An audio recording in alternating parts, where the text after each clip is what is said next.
রাজনীতির মাঠে মতানৈক্য থাকলেও ফ্যাসিবাদের বিরুদ্ধে ঐক্যবদ্ধ থাকার ঘোষণা বিএনপি নেতাদের। বিভিন্ন মতের সব দলকে নিয়ে হবে রেইনবো স্টেট। ফেব্রুয়ারিতেই ভোটের আশা। মাঠের চিত্র এক মতন, ভিতরের চিত্র আরেক মতন, কারণ সবার আগে দেশ। বহুমাত্রিক মত থাকবে, সবগুলোকে মিলিয়ে আমরা রেইনবো স্টেট আশা করি। ফেব্রুয়ারির মাঝামাঝি সময় নির্বাচন হবে। কথার লড়াই থাকলেও মঞ্চে হামলা ফ্যাসিবাদী চরিত্র। রাঙামাটিতে পদযাত্রা এনসিপি নেতারা। সব ভাষা ও জাতিগোষ্ঠীর সম্মিলনে নতুন বাংলাদেশ গড়ার প্রত্যয়। কথার সাথে কখনো গায়ে হাত দেওয়ার, মঞ্চ আগুন ধরিয়ে দেওয়ার, ব্যানার পুড়িয়ে দেওয়ার, রক্তাক্ত করার লড়াই হতে পারে না। বাংলাদেশের সার্বভৌমত্ব, আঞ্চলিক অখণ্ডতা এবং জাতীয় নিরাপত্তার জন্য আমরা সবাই ঐক্যবদ্ধভাবে লড়াই করব। দেখছিলেন প্রধান শিরোনাম। সন্ধ্যার সময় সঙ্গে আছি আমি আফরোজা মৌটুসী এবং আমি ওমর রিনা। এবার অন্যান্য শীর্ষ সংবাদ। তত্ত্বাবধায়ক সরকার গঠন নিয়ে চূড়ান্ত প্রস্তাব ঐকমত্য কমিশনের। নিজস্ব ফোরামে আলোচনা করে মতামত জানাবে দলগুলো। দলীয় প্রধানের প্রধানমন্ত্রী হওয়া নিয়েও ভিন্ন মত। ডাকসু নির্বাচনের তফসিল ঘোষণা 29 জুলাই। সেপ্টেম্বরের দ্বিতীয় সপ্তাহে হবে ভোট। জুলাই অভ্যুত্থানের চেতনাকে সম্মান জানানোর প্রত্যয় ঢাকা বিশ্ববিদ্যালয় উপাচার্যের। জুলাই হত্যাযজ্ঞের মামলায় ওবায়দুল কাদের সহ ৪৫ জনের বিরুদ্ধে তদন্ত প্রতিবেদন দাখিলের নির্দেশ ট্রাইব্যুনালের। কক্সবাজারের একরাম হত্যায় গ্রেফতার সাবেক এমপি বদি। কিছু বলার নাই, কেউ কোনো দেখার কেউ নাই। এটা মনে হয় একটা ছোটখাটো বাজার। হকারের দখলে রাজধানীর বেশিরভাগ ফুট ওভার ব্রিজ। নির্মাণে যেন দায় শেষ কর্তৃপক্ষের, নেই তদারকি, করা হয় না পরিষ্কার। ব্রিজ ব্যবহারে পথচারীদের অনীহা।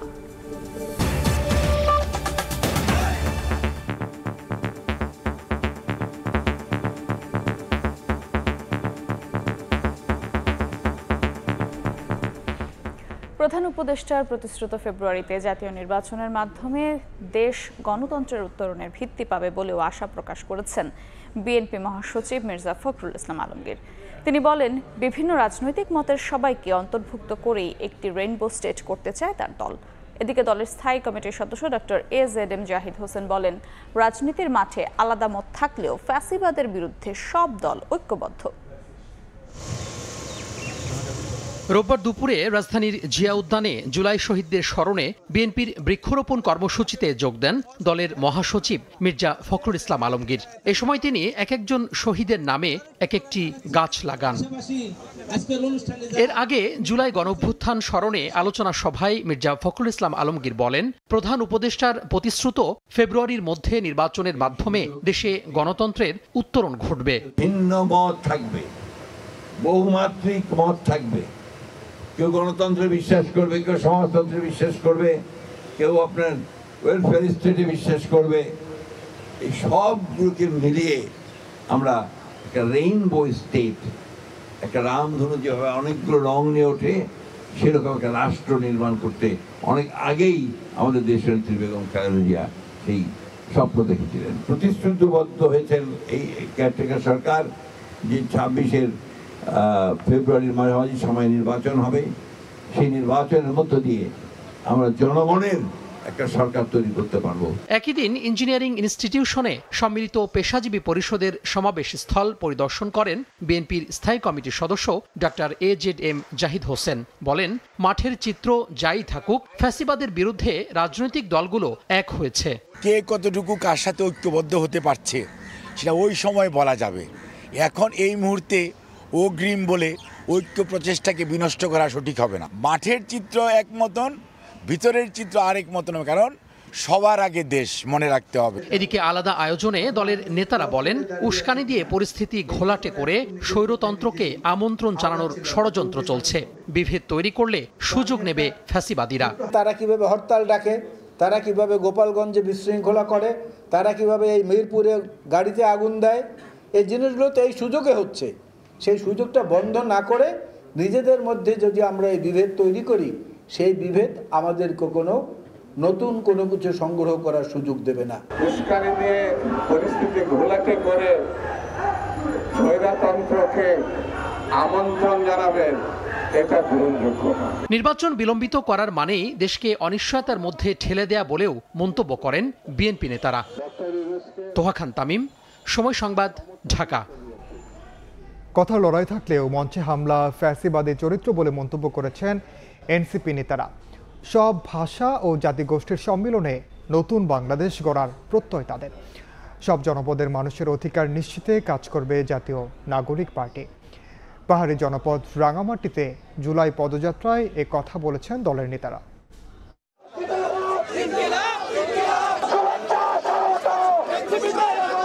জন আকাঙ্ক্ষা জানতে এনসিপির দেশ করতে জুলাই পদযাত্রা পার্বত্য জেলা রাঙ্গামাটিতে। রোববার দুপুরে রাঙ্গামাটি শহরে পৌঁছালে নাহিদ ইসলাম সহ কেন্দ্রীয় নেতাদের উত্তরীয় পরিয়ে বরণ করে নেন স্থানীয় নেতাকর্মীরা। পরে সদর রোড থেকে শুরু হয় পদযাত্রা, স্লোগানে মুখর হয় রাজপথ। পদযাত্রার পর বনরূপা এলাকায় পথসভায় নেতারা বলেন, কথার লড়াই থাকলেও মঞ্চে হামলা ফেসিবাদী চরিত্র।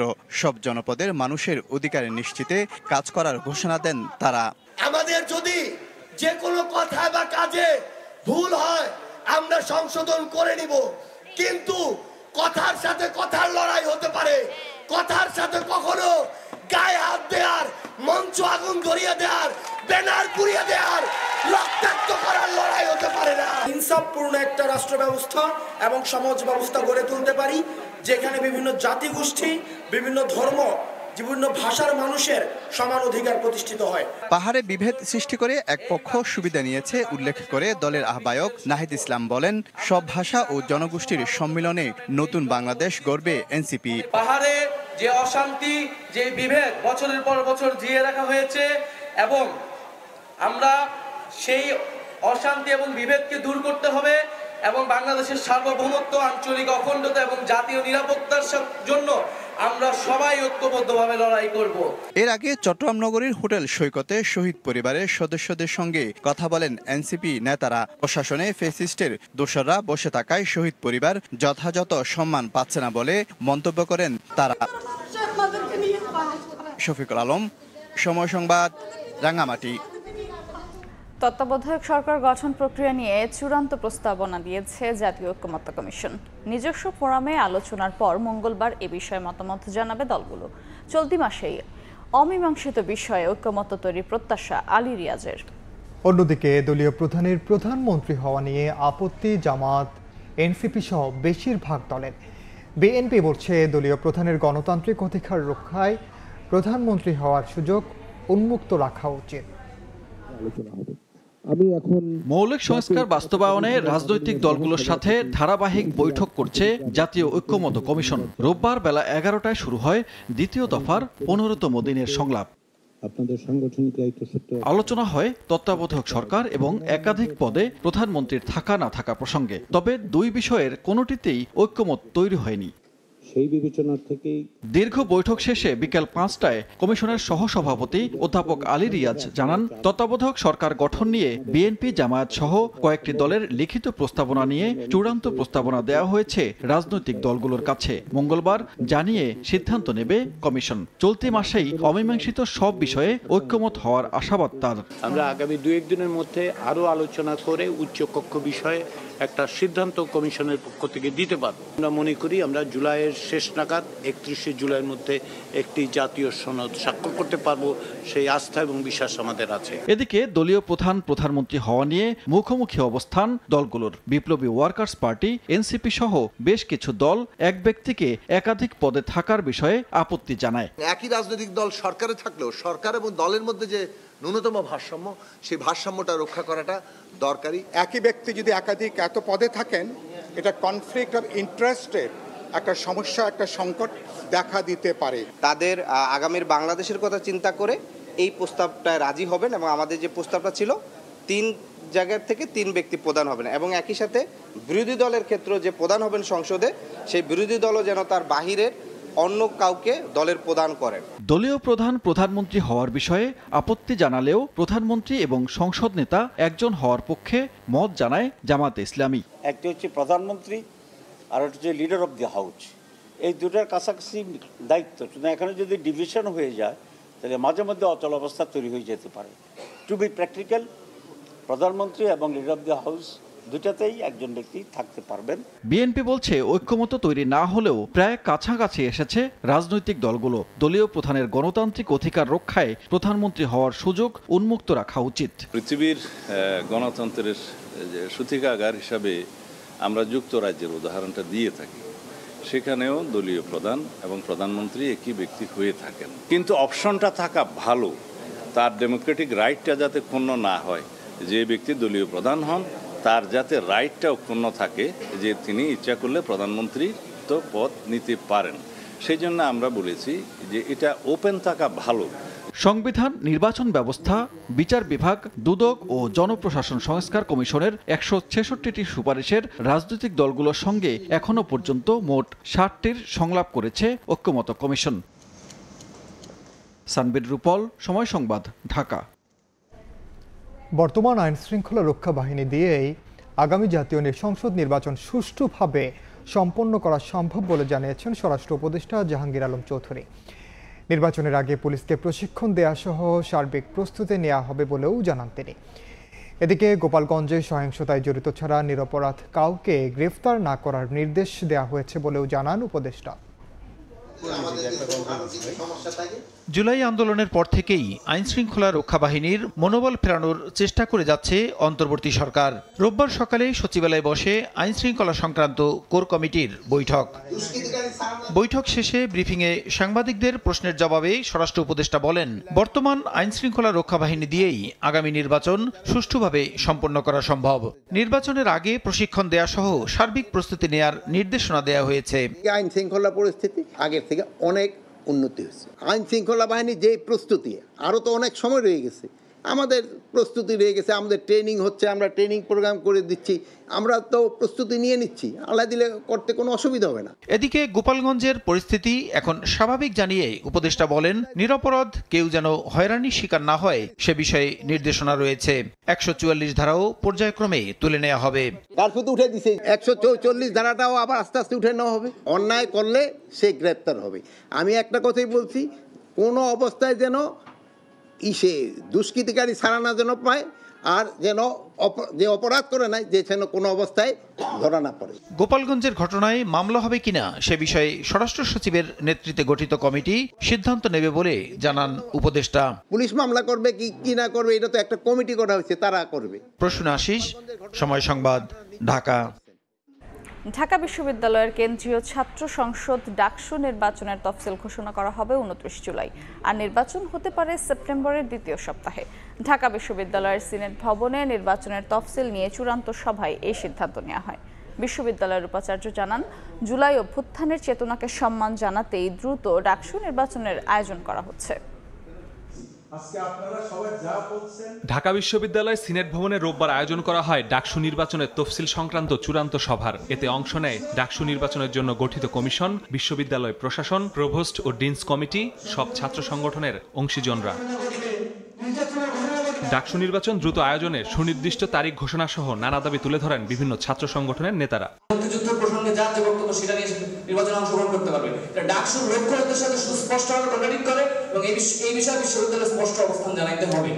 স্যার আপনারা ঘোষণা দিবেন যে অমুক তারিখে ডাকসু হবে, এইভাবে sir second week third week বলে শিক্ষার্থীদের সাথে বারবার প্রতারণা করা, স্যার এটি কখনো প্রত্যাশিত না। নারী শিক্ষার্থীদের নিরাপত্তার বিষয়টা নিশ্চিত করা, নারী প্রার্থী যারা তাদের সাইবার বুলিংটা যেন নিয়ন্ত্রণ করে বিশ্ববিদ্যালয় প্রশাসন। ছাত্রদলের পক্ষ থেকে দাবি করা হয় মুক্তিযুদ্ধ ও 24-এর গণ অভ্যুত্থান বিরোধী কোনো ছাত্র সংগঠন যাতে নির্বাচনে অংশ নিতে না পারে, আর ছাত্র শিবিরের পক্ষ থেকে তাদের নির্বাচনে অংশ নেওয়ার যৌক্তিকতা তুলে ধরা হয়। 1971 সালে যারা মহান মুক্তিযুদ্ধের বিরোধিতা করেছিল তাদের যদি কোনো ছাত্র সংগঠন থেকে থাকে এবং একই সাথে 24শে জুলাই আগস্ট গণ অভ্যুত্থানের সাথে যারা জড়িত তারা এই নির্বাচনে অংশগ্রহণ করতে পারবে কিনা এই বিষয়ে আমরা বিশ্ববিদ্যালয় প্রশাসনের কাছে জানতে চেয়েছি। ছাত্র শিবিরের ব্যাপারে যে রেগুলার পরিবেশ পরিষদ বা অন্যান্য ইস্যু থাকে সেগুলোর ব্যাপারে কোনো সংগঠন অভিযোগ দিয়েছে, লিগ্যাল জায়গা থেকে কথা বলেছে যে একতে যে কোনো ডকুমেন্ট নাই, আবার দ্বিতীয়ত একটা লিগ্যাল অথরিটিও নাই, সিনেট, সিন্ডিকেট, একাডেমিক কাউন্সিল, এই তিনটার বাইরে অন্য কোনো ধরনের এই সেম অভিযোগ ক্লারিফিকেশন রয়েছে। পরে ডাকসু নির্বাচনের জন্য গঠিত কমিশন 29 জুলাই তফসিল ঘোষণার দিন নির্ধারণ করে। পাশাপাশি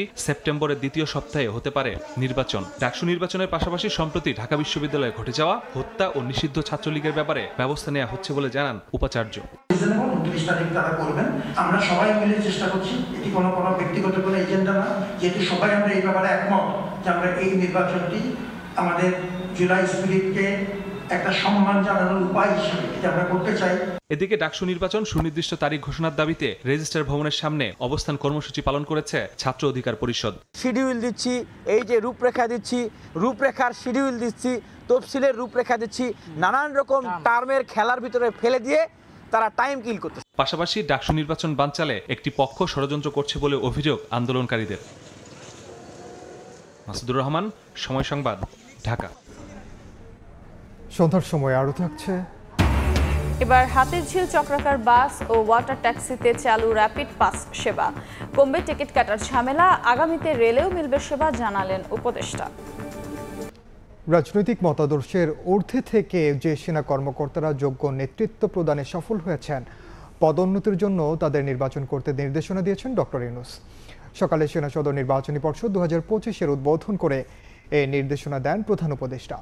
পদোন্নতির জন্য অফিসারদের পেশাগত দক্ষতা, নেতৃত্বের গুণাবলী ও বিশ্বস্ততার উপর গুরুত্ব দিতে নির্বাচনী পর্ষদের সদস্যদের নির্দেশনা দেন। রাজনৈতিক মতাদর্শের ঊর্ধ্বে থেকে সামরিক জীবনের বিভিন্ন স্তরে যোগ্য নেতৃত্ব প্রদানে সফল হয়েছেন তাদের পদোন্নতির জন্য নির্বাচন করার নির্দেশনা দেওয়া হয়। সেনা সদর নির্বাচনী পর্ষদের প্রথম পর্বে কর্নেল ও লেফটেন্যান্ট কর্নেল পদবীর যোগ্য কর্মকর্তারা পরবর্তী পদোন্নতির জন্য বিবেচিত হবেন। জুলাই হত্যাযজ্ঞের মামলায় 38 জনকে হাজির করা হয় আন্তর্জাতিক অপরাধ ট্রাইব্যুনালে। এ সময় ট্রাইব্যুনালের হাজতখানা যেন পরিণত হয় পতিত আওয়ামী লীগের মিলন মেলায়। ইনুর এক অভিযোগ নিয়ে কিছু সময়ের জন্য উত্তপ্ত হয়ে ওঠে এজলাস। এদিন 7 মামলার মধ্যে 6 মামলার তদন্ত প্রতিবেদন দাখিলের দিন ধার্য থাকলেও একটি রিপোর্টও দাখিল করেনি প্রসিকিউশন। এদিকে কক্সবাজারের আলোচিত একরাম হত্যা মামলায় সাবেক এমপি বদিকে গ্রেফতার দেখিয়ে কারাগারে পাঠানো হয়।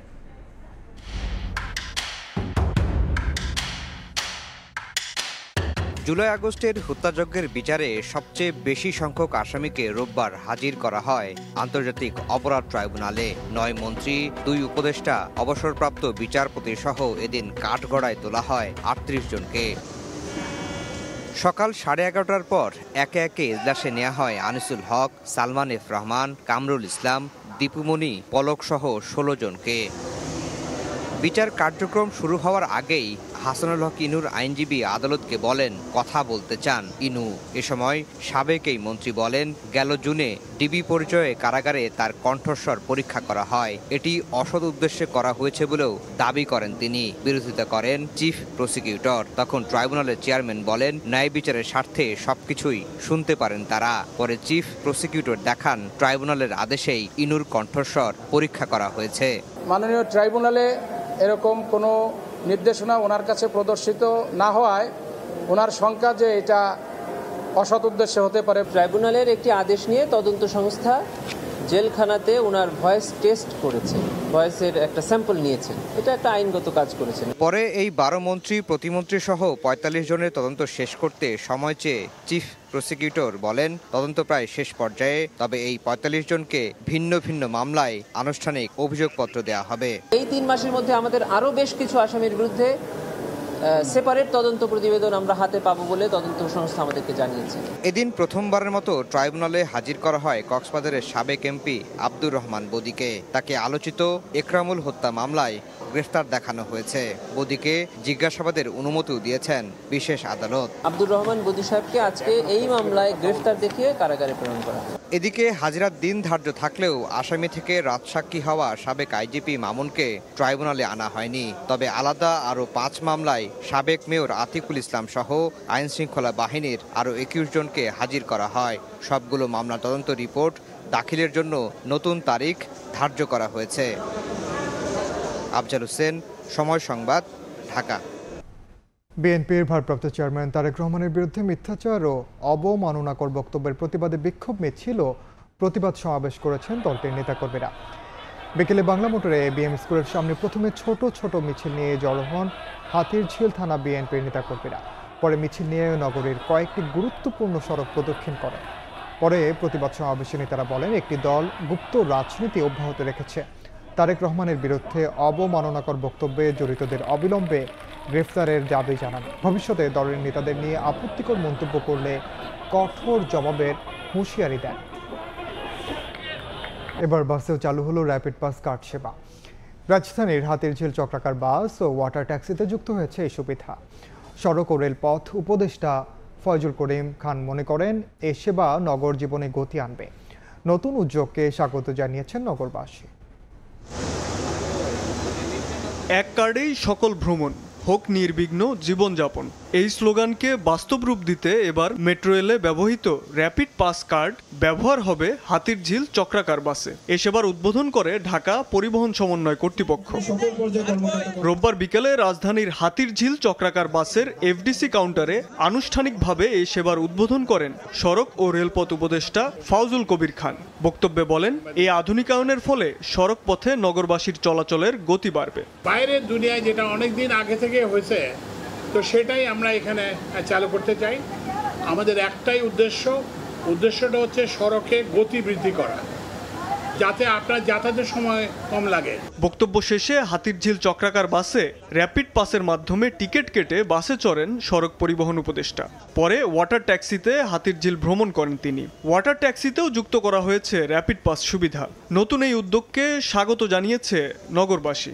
গতিটাকে হোপফুলি বাড়াবে, কারণ বেসিক্যালি আমাদের টিকিট কাউন্টারে গিয়ে ওখানে লাইন ধরে টিকিট কাটতে হয়। সিরিয়াল আছে, আমাদের কার্ডটা থাকলে দেখা যাচ্ছে আমাদের কার্ডটা দিয়ে আমরা স্ক্যান কিন্তু চলে গেলাম। র্যাপিড পাস কার্ডের মাধ্যমে বাস এবং মেট্রো ইভেন হচ্ছে ওয়াটার বোর্ড তিনোটাতেই ভাড়া দিতে পারবে। এতে করে যাত্রীর জন্য হচ্ছে ভাঙতি টাকার ঝামেলা থাকবে না। পরবর্তীতে টোল প্লাজা এবং রেলপথেও র্যাপিড পাস সেবা চালু করা হবে বলে জানিয়েছে সড়ক ও রেলপথ মন্ত্রণালয়। শাবাব ওয়াসি, সময় সংবাদ, ঢাকা। রাজধানীর বেশিরভাগ ফুটওভার ব্রিজ ভ্রাম্যমাণ দোকানীদের দখলে। কোথাও বা অচল হয়ে পড়ে আছে কোটি কোটি টাকা ব্যয় নির্মিত চলন্ত সিঁড়ি। একে তো হকারদের দৌরাত্ম্য, তার উপর ফুটওভার ব্রিজের যেখানে সেখানে ময়লা আবর্জনা। উত্তর সিটির দায়িত্বপ্রাপ্তরা দায় চাপাচ্ছেন সিটি কর্পোরেশনেরই প্রশাসক এবং স্থানীয় রাজনৈতিক নেতাকর্মীদের ওপর। আর দক্ষিণের ভাষ্য গলদ আছে পুরো সিস্টেমে। আল মামুনের তোলা ছবিতে তানভীর হাসান মেঘের রিপোর্ট।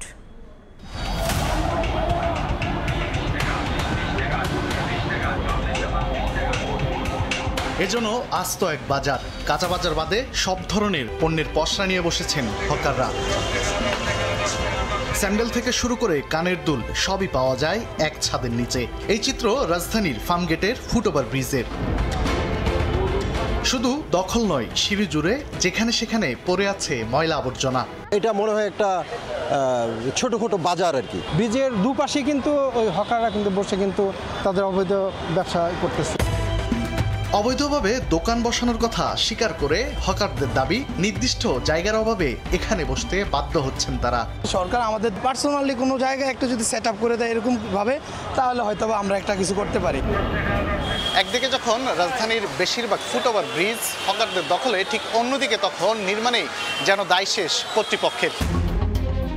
এসকেলেটরটা চালু হয়েছে তখন আমরা খুবই খুশি হয়েছিলাম, কিন্তু দুঃখের বিষয় হচ্ছে যে এটা শুধুমাত্র ডিসপ্লের মতোই পড়ে আছে, কিছু বলার নাই, কেউ কোনো দেখার কেউ নাই। একে তো ফুটওভার ব্রিজ ব্যবহারে পথচারীদের অনীহা, তার উপর এমন দশার কারণেই ব্যস্ত সড়ক দিয়েই পারাপার চলে নিত্যদিন। কোনো কারণ নাই, এমনি পার সবাই হয়, আমি একটু পার হই। আমি এটা খেয়াল করি নাই, সহজে তাড়াতাড়ি যাওয়ার জন্য। তদারকির অভাব ও জনবল সংকটের কথা উল্লেখ করে উত্তর সিটির প্রধান প্রকৌশলী দিচ্ছেন ভিন্ন ব্যাখ্যা। ম্যাজিস্ট্রেটের একটা স্বল্পতা আছে আমাদের এখানে। এলাকার কিছু কিছু লোকজনের আসলে আশ্রয় প্রশ্রয় তারা আসলে এখানে করে। এখান থেকে সিটি কর্পোরেশন, এমন না যে সিটি কর্পোরেশন তাদেরকে বরাদ্দ দিয়েছে, দোকান এটা করেছে, এটা ইলিগাল। অন্যদিকে কারিগরি ত্রুটি, ব্যবস্থাপনা ও পরিকল্পনার অভাবকে দায়ী করছেন দক্ষিণের দায়িত্বপ্রাপ্তরাও। নির্দ্বিধায় এটা স্বীকার করে নিচ্ছে যে এইটার মূল রেসপন্সিবিলিটি সিটি কর্পোরেশনের। সিটি কর্পোরেশনের পাশাপাশি নাগরিকরাও বলছেন, বিকল্প ব্যবস্থা না করে ফুটওভার ব্রিজে হকার উচ্ছেদে সমস্যার স্থায়ী সমাধান হবে না। তানভীর হাসান মেঘ, সময় সংবাদ, ঢাকা। এ পর্যায়ে শীর্ষ সংবাদ জানিয়ে দিচ্ছি আরেকবার। রাজনীতির মাঠে মতানৈক্য থাকলেও ফ্যাসিবাদের বিরুদ্ধে ঐক্যবদ্ধ থাকার ঘোষণা বিএনপি নেতাদের। ভিন্ন মতের সব দলকে নিয়ে হবে রেইনবো স্টেট, ফেব্রুয়ারিতেই ভোটের আশা। কথার লড়াই থাকলেও মঞ্চে হামলা, ফ্যাসিবাদী চরিত্র পড়ছে এনসিপি। সব ভাষা ও জাতিগোষ্ঠীর সম্মিলনে নতুন দেশ গড়ার প্রত্যয়। রাঙামাটির পর চট্টগ্রামে জুলাই পদযাত্রা।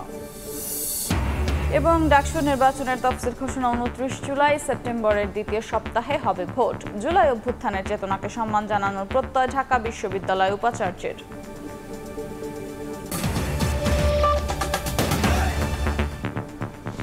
এই ছিল সুন্দর সময়। সঙ্গেই থাকুন সময়।